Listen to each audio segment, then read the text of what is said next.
Many people love to travel and explore nature in all its glory.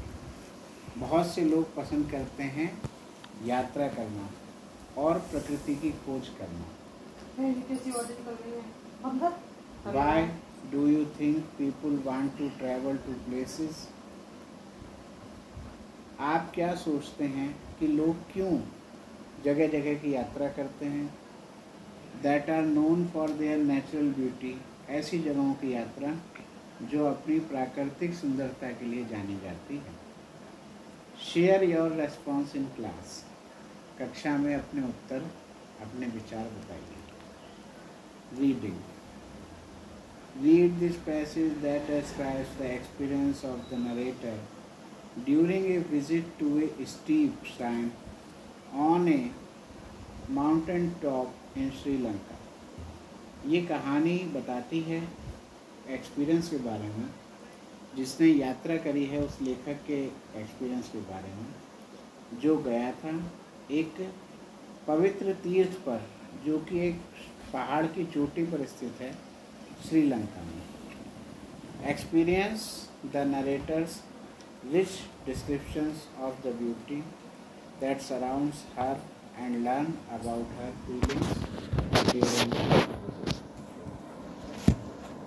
इस कहानी में अनुभव है उस सारी नैसर्गिक सुंदरता का जो उस स्थान पर उस नरेटर के चारों तरफ थी, कहानी कहने वाले. एनी पॉ इसकी राइटर है. एनी पॉ, I heard a gentle voice से. मैंने एक सौम्य आवाज़ सुनी. ए लिटिल जेंटल, सौम्य हल्की, मधुर मीठी. A little old lady. Gate बंद करिए. हाँ चलने दीजिए. A little old lady in a white sari was looking at me. एक छोटी सी कुछ वृद्ध स्त्री जो एक सफ़ेद साड़ी में थी. वृद्ध मतलब ओ मेरी तरफ देख रही थी. sympathetically, हमदर्दी से. shaking her head as she repeated the words which mean oh poor thing in the Sinhala language. और सिंघाला श्रीलंका की भाषा है. सिंघाला में वो कह रही थी, अरे भगवान ये क्या हुआ. I was sweating profusely. मैं बुरी तरीके से पसीने पसीने थी. ब्रीदिंग हार्ड, जोर जोर से सांस ले रही थी. And almost collapsing with exhaustion after climbing for more than 2 hours up the steep mountain path to Adam's Peak in Sri Lanka. और श्रीलंका में जो पहाड़ है जिसको एडम्स पीक कहा गया, श्रीपाद पहाड़, उसकी चढ़ाई पर चढ़ते हुए, स्टीप माने चढ़ाई पर चढ़ते हुए 2 घंटे से कोलैप्सिंग, मुझे लगभग बेहोशी आ रही थी, चक्कर आ रहे थे. एग्जॉशन, उस थकान से, उस चढ़ाई की थकान से जो मैं पिछले 2 घंटे से चल रही. अलॉन्ग विथ 4 फ्रेंड्स, मेरे साथ 4 दोस्त और थे. I had started the track, मैंने यात्रा शुरू करी. From the base of the mountain around midnight, आधी रात में माउंटेन की तली से, उसकी जड़ से मैंने चढ़ना शुरू किया. Which is the correct time, जो कि बिल्कुल सही समय था. To be able to reach the summit at dawn to watch the spectacular sunrise. रात में जब हमने चढ़ना शुरू किया तो हम सुबह उसके शिखर पर पहुंच जाते, जहां से हमें देखने को मिलता सूर्योदय, sunrise, for which it is famous, जिसके लिए वो पहाड़ प्रसिद्ध है. It was about 2 AM. इस समय रात के 2 बजे हैं. एंड पिच डार्क, बिल्कुल अंधेरा है. ऑल अराउंड, चारों तरफ. एक्सेप्ट, इसके अलावा. For a snaking rope of lights along the path going impossibly high up. और थोड़ी थोड़ी रोशनी रास्तों में मिलती जा रही है जो कि बहुत ऊंचाई तक, एक इम्पॉसिबल ऊंचाई तक दिखाई दे रही है. Almost disappearing into the sky. और बिल्कुल ऐसा लगता है कि जैसे ये रोशनी रास्ते की जो मिल रही है वो गायब हो रही है आसमान में, आसमान तक जा रही है. मे भी हो सकता है. That is why Adam's peak is also called Swargarohanam, climb to heaven. हो सकता है इसीलिए इस एडम पीक को, इस श्रीपाद पहाड़ को कहा गया है स्वर्गारोहण पहाड़, जिस पर चढ़कर आदमी स्वर्ग में जा सकता है. क्लाइंब टू हेवन, इतना ऊंचा. आई रियलाइज्ड, मैंने महसूस किया, to my dismay, that the rest of the way was going to be an even more strenuous climb.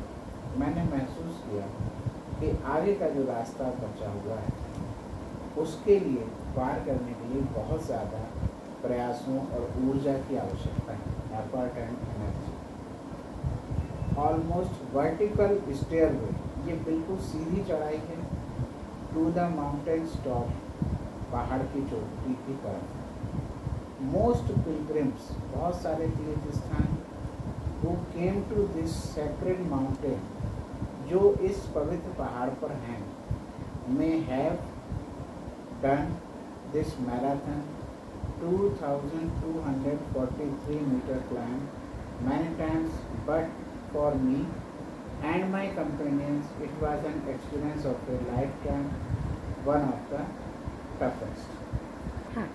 2243 metre ऊंचा ये पहाड़, इस पर बहुत सारे तीर्थयात्री जा चुके हैं, लेकिन मैं और मेरे दोस्त जो इस पर जा रहे हैं तो ऐसा लग रहा है कि ये हमारे जीवन की सबसे कठिन चढ़ाई.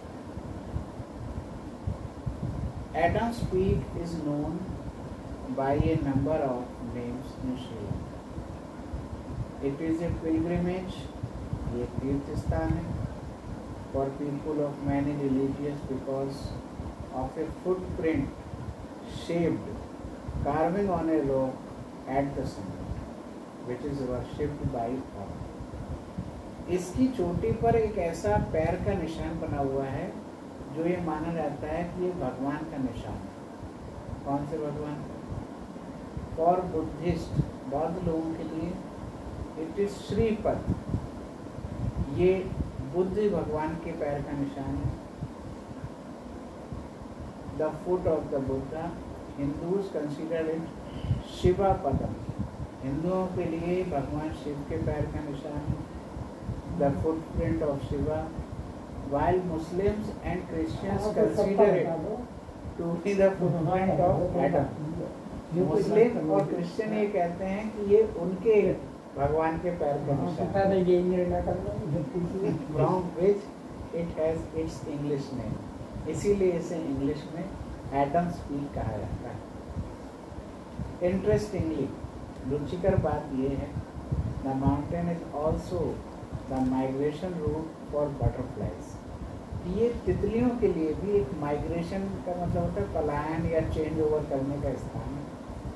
विच gives it one more name,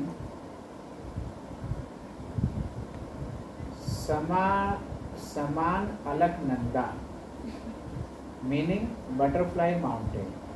Sinhala में इसका मतलब है तितलियों का पहाड़. As thousands of butterflies flit uphill from the plains across the country towards Sripada every year between December and May, a legend says that they too are on a pilgrimage. हजारों तितलियां हर साल दिसंबर से और मई के बीच में इस पहाड़ के ऊपर से पल्ली पार को जाती हैं.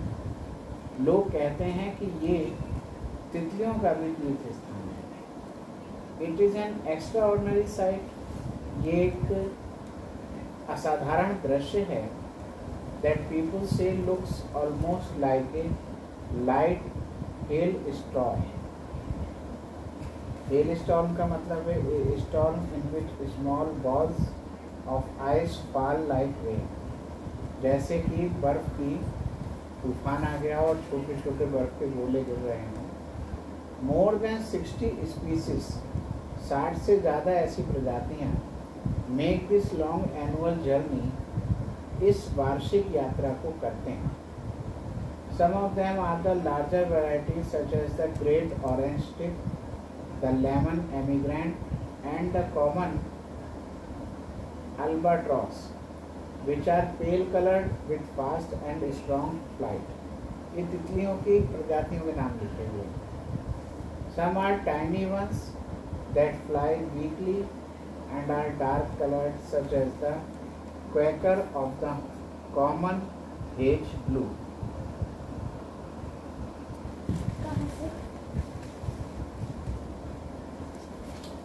Along the way, they stop for mud puddling on the ground to absorb salt and minerals from wet soil, along with the moisture, or settle on flowers to sip nectar. जब मैं पढ़ूंगा तब बता पाऊंगा, सुन के बताना मुश्किल है। Sri वैसे नेक्टर माने अमृत है। known as the Emerald Isle because of its lush greenery, is home to nearly 250 species of butterflies that feed and breed among the leafy trees and beautiful flowering plants.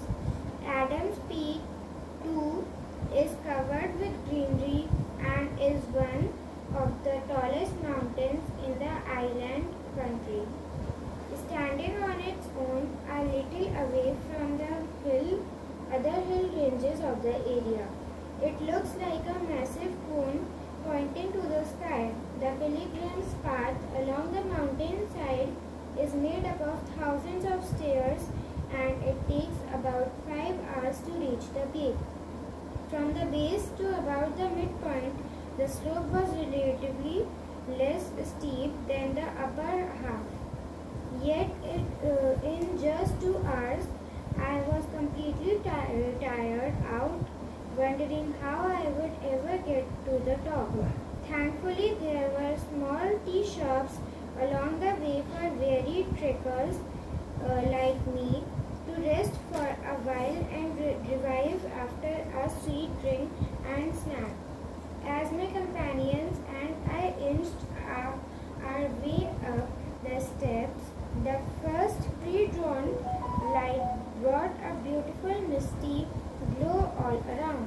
The final climb to reach the small shrine over the sacred stone at the peak was the most strenuous part. The path became dangerously narrow and the stairs were almost vertical, like a ladder with strong chains and railings to hold on to. It was packed tight with people shoulder to shoulder, all in a hurry to reach quickly so as to not miss the first rays of the sunrise and to pray at the shrine. Almost carried by the